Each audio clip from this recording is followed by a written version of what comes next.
Assalamualaikum warahmatullahi wabarakatuh. Anak-anakku semua pejuang Bawi Karsu. Pada pertemuan kali ini Pak Wan akan membahas tentang materi vektor part 2. Ini Pak Wan akan fokus pada pembahasan soal penjumlahan dan pengurangan vektor, karena memang vektor ini memang perlu banyak latihan dan memang harus perlu banyak penjelasan. Oleh sebab itu pada pertemuan kali ini Pak Wan akan membahas beberapa soal. Harapannya kalian dengan pembahasan soal ini kalian lebih mengerti dari sebelumnya. Oke, Pak Wan akan membahas soal yang ada di modul, soal evaluasi. Yang pertama adalah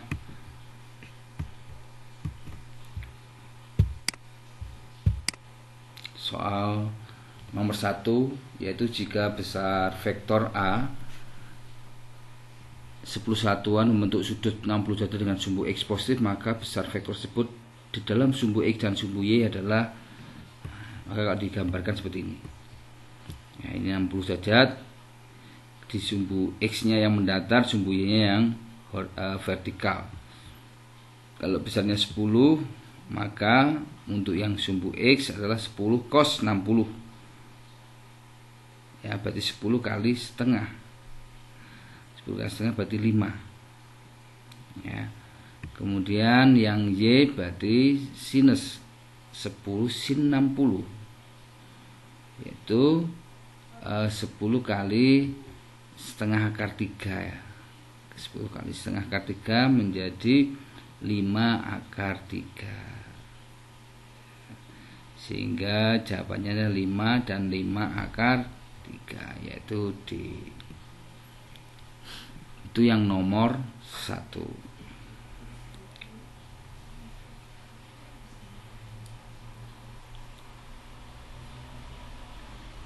Kemudian yang nomor 2, jika dua buah vektor sama besar, yaitu 8 Newton, keduanya bentuk sudut 120 derajat, berapakah besar vektor resultannya? Kalau diketahui dua vektor dan sudutnya, maka otomatis kalian gunakan rumus aturan kosinus. Ya, kalau seperti ini digambarkan vektor seperti ini, ya. Nah, maka pakai aturan kosinus. Aturan kosinus A kuadrat plus B kuadrat plus 2AB cos alfa. Kalau dimasukkan angkanya seperti itu, nah, dimasukkan lagi cos 120. Cos 120 itu adalah pada kuadran 2. Nah, kuadran 2 itu nilainya adalah min setengah. Nanti akan kita bahas kuadrannya ya. Yaitu menjadi 64. Oke, yang nomor 3, dua buah gaya sama besar 20 Newton, resultan keduanya adalah 20 akar 2 Newton. Berapakah sudut yang diapit kedua vektor tersebut? Diketahui pakai aturan kosinus, resultannya 20 akar 2, rumusnya dimasukkan ke yang besar seperti ini. Kemudian masing-masing dikuadratkan, 20 akar 2 dikuadratkan menjadi 800, kemudian masing-masing akarnya hilang jadi kuadrat seperti ini. Ya, kemudian ternyata cos alfanya adalah 800 kurangi 800, 0 dibagi 800, 0. Berarti cos alfa adalah 0. Ya. Kalau cos alfa 0, maka alfanya berapa? 90 atau 270. Ya, 90 270. Kemudian untuk yang nomor 5, 6 buah vektor sama besar menghasilkan vektor resultan yang nilainya sama dengan 0, maka sudut yang diapit oleh 6 vektor tersebut berapa? Nah, misalkan kita sebuah lingkaran, saya bagi karena lingkaran sudutnya 360 ya. Nah, kemudian saya bagi 6 sama besar. Nah, sebagai 6 besar ya, jadi saya buatkan vektor aja 6. Maka sudutnya masing-masing ini 60. Ya, kalau diresultankan ya, resultan ini habis dengan ini. Resultan ini habis dengan ini, saling mengurangi. Dan ini habis dengan ini. Sehingga resultannya nantilah 0. Ya, saling mengurangi karena besarnya sama. Karena sudutnya adalah 60. Itu ya. Kemudian ada dua vektor 5 Newton dan 7 Newton. Resultan keduanya tidak mungkin berapa? Oke, coba lihat sini. Ada resultan minimum, ada resultan maksimum, ya. Jadi resultan ini lebih besar sama dengan R min dan lebih kecil sama dengan R max. Nah, R min itu apa? R min itu adalah selisihnya dua vektor ini. Jadi selisihnya. R max apa? Penjumlahannya 5 plus 7. Kalau pakai aturan kosinus kan akar A kuadrat plus B kuadrat plus 2AB cos alfa lah. Cosnya kalau minimum maka cosnya adalah bernilai min 1. Kalau maksimum maka cosnya bernilai plus 1, ya. Sehingga nanti akan jadi seperti ini. Ya, ini 2, 12.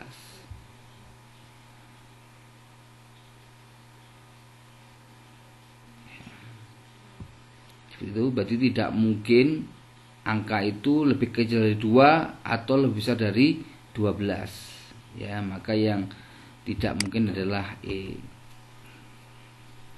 ya. Kemudian yang nomor 7, dua vektor besar sama yaitu P. Kedua vektor menghasilkan vektor besar P juga jika keduanya bentuk sudut berapa. Seperti ini kalau kita masukkan resultannya P, kedua vektornya P. Nah, cos alfanya berapa? Kita cari. Nah, seperti ini. Akarnya hilang berarti sama-sama dikuadratkan. Jadi seperti ini. Nah, 2P kuadratnya pindah ke kiri jadi min P kuadrat, akhirnya kemudian dibagi 2P kuadrat sehingga jadi min setengah. Nah, cos alfa, nah ini saya jelaskan tadi kuadran 2 termasuk sin 120 berapa. Yang kita pelajari kemarin adalah di kuadran 1. Jadi kalau ini 0, 90 derajat, 190, 270, kemudian kembali lagi ke 0 adalah 360, satu putaran 360, ya. Di sini adalah kuadran 1 antara 0 sampai 90. Yang kita pelajari sudut istimewa kemarin itu adalah pada kuadran 1, ya, 0 sampai 90 yang kita pelajari kemarin. Kemudian pada kuadran 2 itu 90 sampai 180, kuadran 3 180 sampai 270, kuadran 4 270 sampai 360. Coba di sini.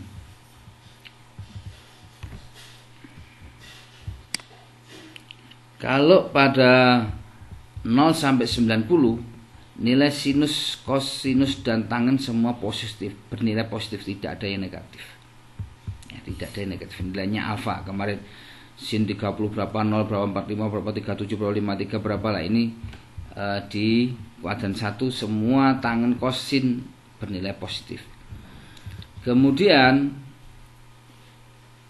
pada kuadran 2 hanya nilai sinus yang bernilai positif, berarti cosnya negatif, tannya bernilai negatif, ya. Kalau misalkan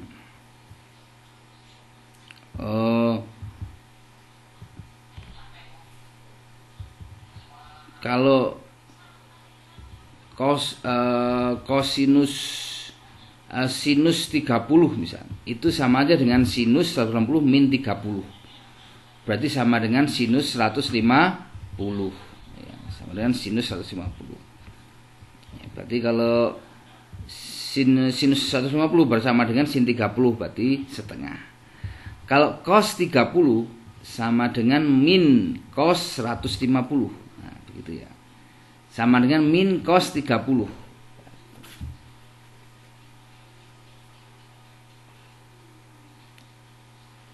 Sama dengan min cos 30. Jadi cosinus 150 sama dengan min cos 30, yaitu berarti min setengah akar 3. Gitu. Sama kalau di kuadran 3 tangannya positif, berarti sin cosnya yang negatif, nilai cos pada kuadran 4 positif, sin tangnya adalah negatif. Nah, kalau misalnya berapakah cos alfa itu, cos berapa yang hasilnya min setengah. Kalau plus setengah berarti kan alfa itu adalah 60 gitu. Berarti kalau min setengah berarti bisa di kuadran 2, bisa di kuadran 3. Karena cos itu yang bernilai negatif adalah kuadran 2 dan 3. Kalau di kuadran 2, kalau ini cos alfa adalah 60, berarti sama dengan 180 min 60. Ya, 180 min 60 adalah 180 min 60 adalah 120. Atau rumusnya 180 plus 60 yang kuadran 3, berarti 180 plus 60 adalah 240. Itu sama-sama dengan cos alfa sama min setengah, alfanya sama dengan, tidak digambarkan seperti ini ya. Nah, digambarkan seperti ini. Nah, di sini 120, yang di sini sisi jauhnya 240, tapi yang kita pakai adalah sudut yang terdekat, yaitu 120 ya, yang terjauhnya 240 ya. Tapi sudut baik 120 maupun 240 di kuadran 2 dan 3 cos bernilai negatif, yaitu bernilai min setengah. Nanti kalau di kuadran 4 rumusnya 300 min alfa. Contoh misalkan cos 330, nah, berarti sama dengan cos 360 dikurangi 30, berarti cos 30 plus, karena cosnya positif. Itu ya. Itu untuk mencari kuadran, mohon diperhatikan.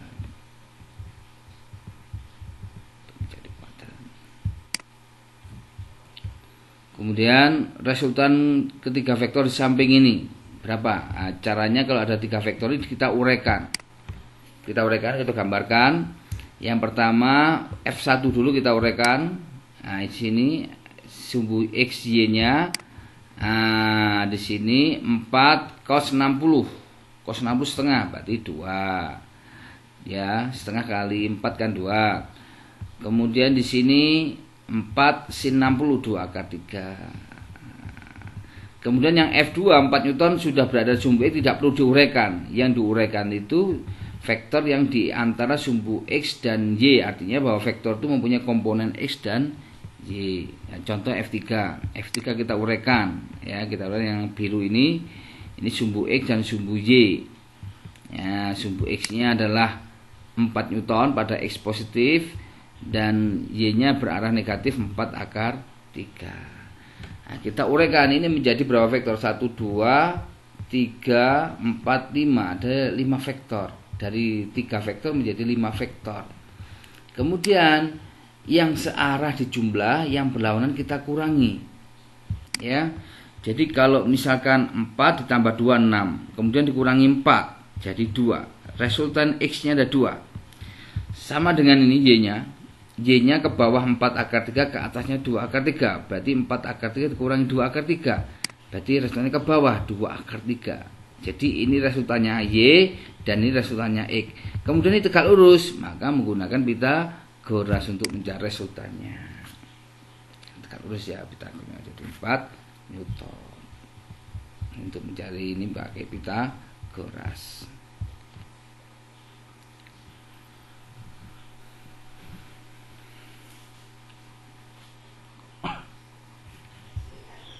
Memang agak susah untuk vektor, memang harus banyak berlatih.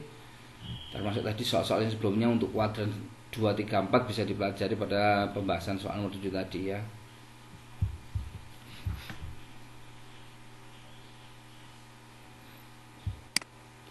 Kemudian nomor 10 ini ada 3 buah vektor F1, F2, 3. Mempunyai hubungan apa? Nah, ini sudah jelas kalau ini soalnya yang kemarin poligon ya. Maka D ya. Kalau dilihat di sini pangkal ketemu pangkal, ujung ketemu ujung, ini pasti resultannya. Jadi F2 ini pasti resultan. Jadi F3 plus F1 adalah F2 gitu ya.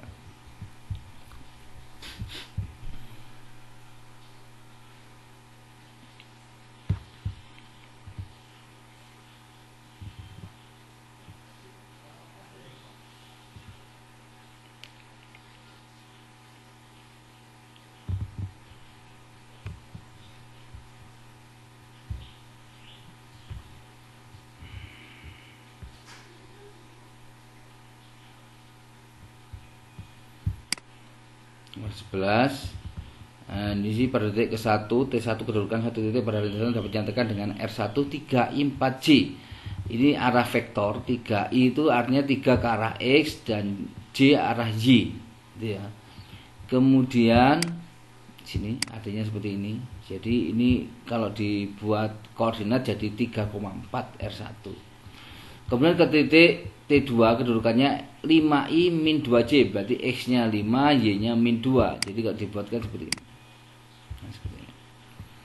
Berarti dari titik 3,4 pindah ke 5 min 2, ini bergeser berapa ya. Kalau buat delta R maka delta X nya jadi 5 kurangi 3, dia bergeser secara X 5 kurangi 3 yaitu 2 ya, 2. Kemudian Y nya bergeser dari min 2 dikurangi 4, berarti ya dari 4 ke min 2 berarti kan ke negatif, min 2 kurang berarti min 6, berarti arah ke kiri, arah ke sumbu X negatif, berarti perpindahannya 2, min 6. Nah, kemudian kalau digambarkan berarti 2 ke kanan, 6 ke bawah. Nah, seperti ini. Pitagoras ya, menggunakan Pitagoras karena ini 2, ini 6, berarti resultannya Pitagoras sehingga menjadi seperti ini ya, 2 akar 10.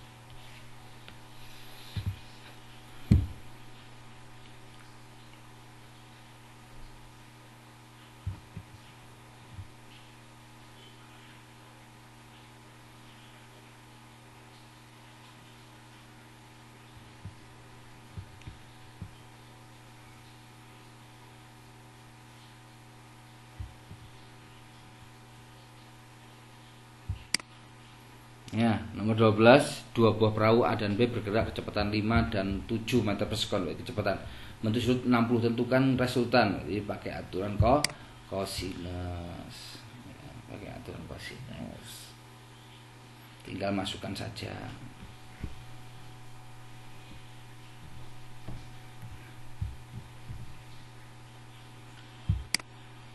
Kemudian nomor 18, sebuah bujur sangkar ABCD, di bawah ini panjang sisinya, bujur sangkar berarti sisinya sama, panjang sisinya 10 cm. Titik E membagi BC sama besar, jadi separuhnya berarti ini berarti EB 5, EC 5 berarti ya. Berapa besar resultan AC dan AE, mempunyai panjang berapa? Kalau ini dijumlahkan resultannya AC sama AE ini berapa? Nah, kita gambarkan seperti ini. Kemudian kita uraikan ini sumbu X sama sumbu Y-nya. Contoh yang E dulu. E dulu diuraikan sumbu X 10 karena sisinya 10. Kemudian Y-nya ada 5 karena ini sisi 5. Berarti E ini diuraikan 10 di sumbu X dan 5 di sumbu Y. Kemudian C ini X-nya adalah 10 diuraikan. Kemudian Y-nya adalah 10 juga. Dijadikan di sini 10, X-nya, Y-nya 10. Begitu. Kemudian yang searah dijumlahkan, yang searah segaris dijumlahkan menjadi 10 tambah 10 adalah 20. Kemudian 5 tambah 10 adalah 15. Berarti pada sumbu Y 15, sumbu X-nya 20, tegak lurus. Maka pakai Pitagoras. Begitu ya.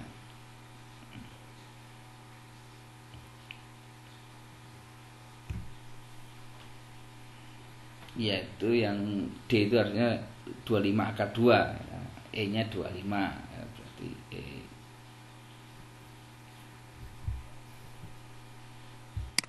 Ya, mungkin itu latihan dermawan. Kalian bisa nanti siap-siap untuk berlatih kuis ya. Boleh open book, silakan. Modul dibuka, buku dibuka.